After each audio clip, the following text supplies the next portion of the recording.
Shades of trust.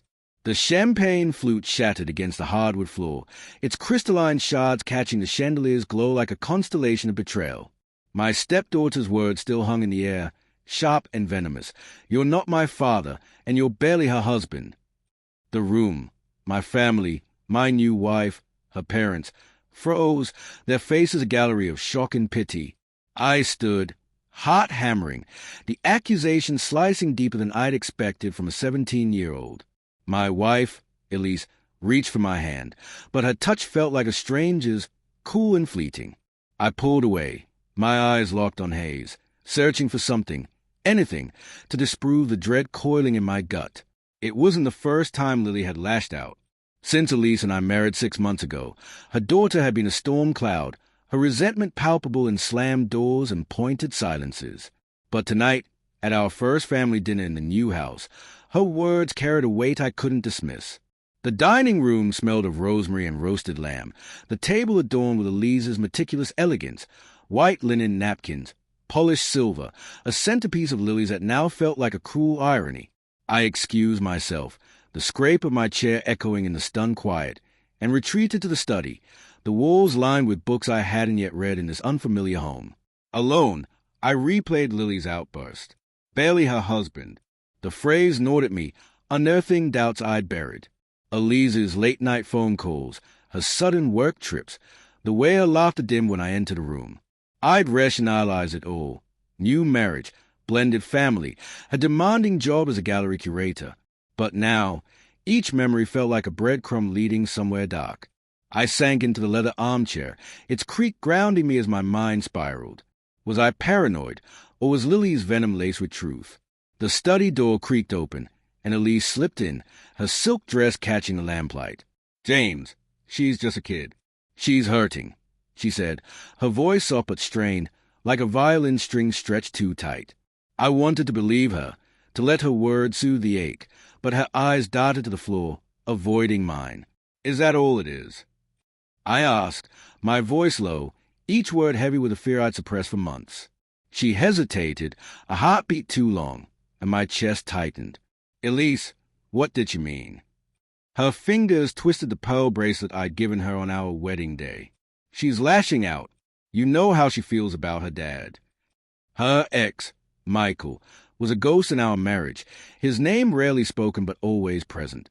I nodded, wanting to trust her, but the air between us felt thick, charged with unspoken truths. "Talk to me," I pressed, standing now, my shadow looming over her. "If there's something I need to know, say it." Her lips parted, but no words came. Instead, she stepped closer, her perfume, jasmine and guilt, filling the space between us. The next morning, I found Lily in the kitchen, her headphones blaring, her gaze fixed on her phone. The sunlight streaming through a window caught the defiance in her eyes, but beneath it, I saw something else. Grief, maybe, or guilt. "Lily," I said, my voice softer than I intended, "why did you say that last night?" She stiffened, her fingers pausing over the screen. "Because it's true," she muttered, barely audible. "Ask her about the gallery. Ask her about Michael." My stomach dropped, the world tilting beneath me. Michael, her ex, the man she swore she'd left behind. I didn't confront Elise right away.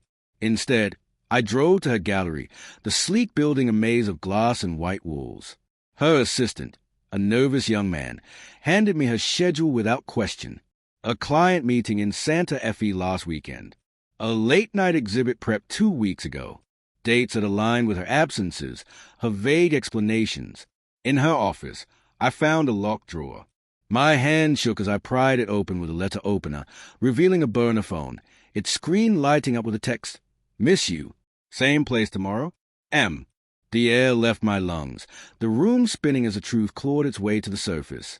That night, I waited for Elise in our bedroom, the burner phone heavy in my pocket.